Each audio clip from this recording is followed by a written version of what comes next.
저는 옛날부터 인터넷에서 연예인들이 악플 보고 우울증에 빠진다는 얘기를 들었을 때 그냥 미친놈들이 다는 댓글일 뿐인데 왜 무시 못하고 우울증까지 걸리는 거지? 라는 생각을 하면서 그냥 연예인들이나 유튜버들이 그냥 관심 받으려고 하는 행동인가? 그래서 개오버하는 건가? 이렇게만 생각을 했었어요. 그 일이 저에게 일어나기 전까진 말이죠. I never knew that I could feel like this until the day you came along. I was wounded, I was worried, I had walls until you broke them down, down, down. 이 댓글은 Q&A 영상을 찍고 나서 다음 영상을 준비하던 기간에 올라온 댓글입니다. 얼굴을 갈아버린다고 하는데 제 얼굴은 이미 갈릴 대로 갈려가지고 더 빠을 것도 없는데 뭘 더 가신다는 건지 모르겠네요. 뭐 어쨌든 이런 악플을 보니까 화가 나는 건 당연하고 잠도 못 자겠고 영상을 만들려고 해도 무기력해지더라고요. 계속 악플 어차피 개념 없는 애들이 다는 댓글일 뿐인데 뭘 상처까지 받냐 라고 생각하시는 분들도 계실 거예요 아마. 물론 저도 실제로 그렇게 처음에 생각을 했었고요. 근데 실제로 이런 일이 저한테 일어나니까 그제서야 이해가 되더라고요. 이 글을 보고 하루 종일 가슴이 두근두근 거렸습니다. 그리고 이제 저 자신에게 질문을 하기 시작했죠. 내가 올린 영상들이 이렇게까지 욕을 먹을 일인가? 내가 뭔가 잘못해서 이 사람에게 엄청난 피해를 줬나? 영상을 그만 올려야 되나? 정말 멍해지더라고요. 원래는 주말에 영상을 하나 더 올릴 계획이었는데 도저히 영상을 만들 힘이 안 나더라고요. 이 댓글 쓰신 분 덕분에 식욕도 떨어져가지고 그날 하루 종일 베이글 하나 먹고 굶었어요. 그리고 그 다음날도 아침에 순두부 먹고 베이글 하나 또 먹고 하루 종일 굶었어요. 그리고 나서 이제 그날 책상에 앉아서 생각을 했죠. 내가 이런 또라이 새끼 하나 때문에 이렇게까지 고통을 받아야 되나? 그래서 생각을 해보니까 너무 억울하더라고요. 그래서 정신을 차리고 다시 영상을 제작하기 시작했습니다. 오늘은 서론이 조금 길었죠. 오늘의 주제는 왜 우리들이 공부를 잘하기 전에 인성부터 갖춰야 되는지에 대한 이야기를 해보도록 하겠습니다. 자, 우선 인성이란 무엇인가? 인성에는 여러 가지 의미가 있는데 저희가 지금부터 다룰 인성은 사람의 성품에 대해서, 여기서 성품이란 사람의 마음 바탕인 성질과 사람된 모습을 말하는 품격입니다. 즉 인성은 사람의 마음과 사람됨이라는 두 가지 요소로 이루어진다고 볼 수 있죠. 여기서 우리는 질문을 해야 됩니다. 우리는 왜 인성교육이 필요한가? 그냥 공부만 잘하고 내 할 일만 잘하면 되는 거 아닌가? 라고 생각하는 분들도 계실 거예요. 우리나라뿐만이 아니라 전 세계가 산업사회와 자본주의로 급속히 발전하면서 또 개인주의가 팽배해지고 무한경쟁 체제의 삶을 살게 되는데요. 그 덕분에 이제 학부모님들과 교수들은 모두 인성교육보다는 성적과 스펙을 강조할 수밖에 없게 됩니다. 진짜 옛날과는 달리 돈만 있으면은 뭐든지 할 수 있고 뭐든지 용서가 되는 시대가 됐거든요. 우리가 중학교 때 교과서에서 배웠던 도덕, 그 도덕책은 말 그대로 성적만을 위한 도덕책이 되어버렸어요. 지금 인성교육의 중요성에 대해서 이해하려고 하지 않습니다. 이제 좋은 학교 가고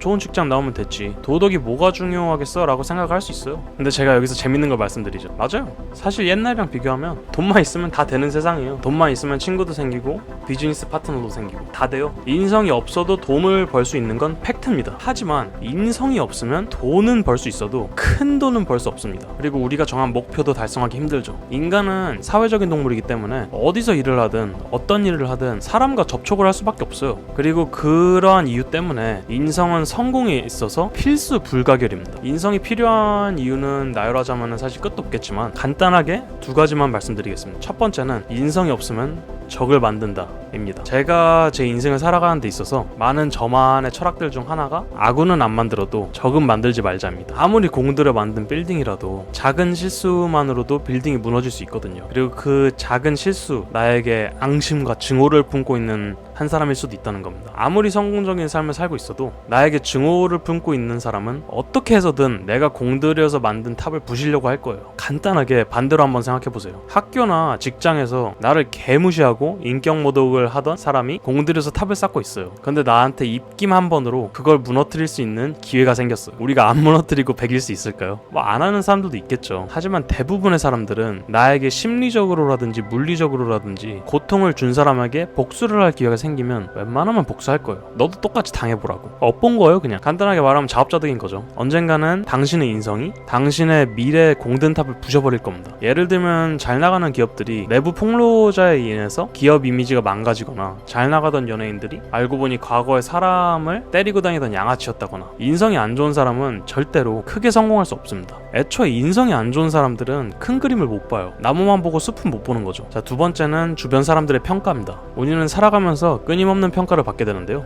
우리들의 첫인상, 생김새, 성격 등 이제 다양한 방법으로 평가를 당하죠. 그리고 특히나 기업의 리더끼리 만나는 자리에선 더욱 그렇습니다. 내가 이 사람과 비즈니스를 해도 괜찮은가를 결정하는 요인 중 하나가 그 사람의 인성을 보는 거죠. 미국 방위산업체 CEO인 빌 스완스는 책에서 찾을 수 없는 비즈니스의 33가지 규칙 중 한 가지는 당신에겐 친절하지만 웨이터에게는 불친절한 사람은 절대로 좋은 사람이 아니다 라고 말했습니다.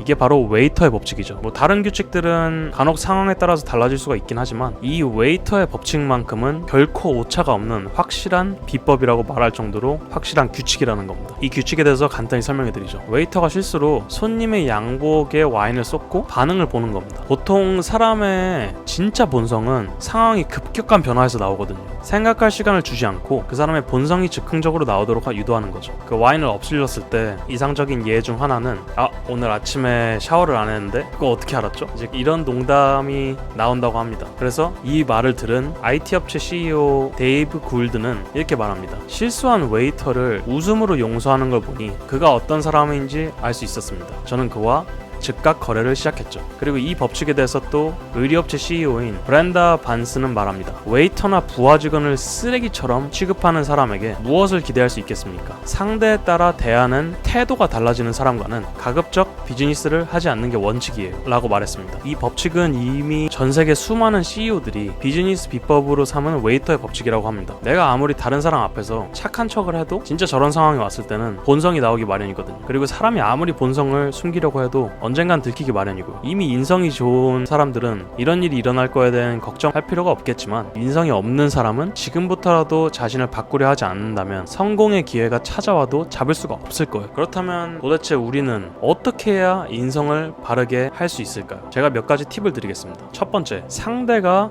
나보다 나이가 많든 적든 선배든 후배든 상대방을 존중해랍니다. 사실 저한테는 이게 생활화가 이미 되어 있어요. 그래서 미국이 좀 더 잘 맞았던 거고요. 한국은 웬만하면 선배나 나이 많은 사람이 갑이거든요. 분명히 장점도 있겠지만 돈을 벌고 크게 성공하고 싶다면 한 번쯤은 다시 생각해 볼 필요도 있습니다. 자, 두 번째는 상대에게 상처 주는 말과 행동을 삼가하고 모범을 보여라 입니다. 아까 말했던 적을 만들지 않는 가장 쉬운 방법이죠. 애초에 남한테 상처를 주는 말을 안 한다면 경쟁자는 생길 수 있어도 적이 생길 이유는 절대로 없습니다. 세 번째는 상대방이 무언가 잘못한다면 인격 모독보다는 잘못한 점과 그 이유를 잘 설명해주고 생각할 시간을 주어랍니다. 이거는 굳이 제가 설명할 필요도 없이 적을 안 만드는 방법이네요. 네 번째는 남 앞에서 타인을 험담하거나 비난하는 모습을 보이지 마라. 그냥 긴 말할 필요 없이 이거는 남들 앞에서 다른 사람을 계속 험담하는 모습을 보이면 그 사람은 자연스럽게 신용을 잃게 돼요. 자, 오늘은 왜 우리가 성공을 하기 위해서는 인성을 갖춰야 하는지에 대해서 알아봤는데요.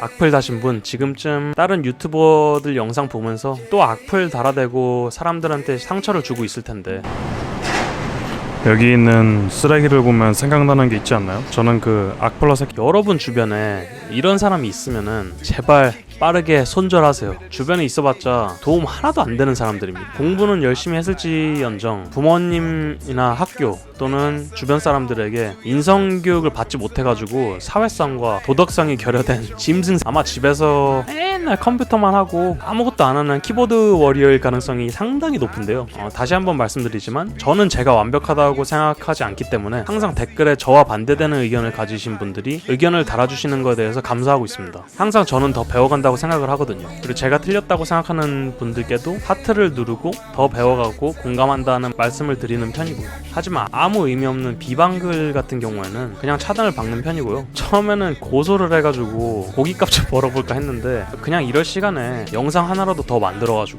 여러분의 인생에 도움을 드리는 게 낫다고 생각을 해가지고 이 영상을 만들게 됐습니다. 저희는 이 영상으로 뭔가 배울 수 있다면 적어도 저희 다음 세대에는 청소년 학교폭력이나 왕따로 인한 자살률 같은 걸 줄일 수 있지 않을까 생각합니다. 또 우리가 위인이라고 꼽는 사람들은 실력자 이전에 인격을 갖춘 성품이 바른 사람이었으면서 선한 대의를 가지고 어려움을 극복한 사람들이라는 것 꼭 알아두세요.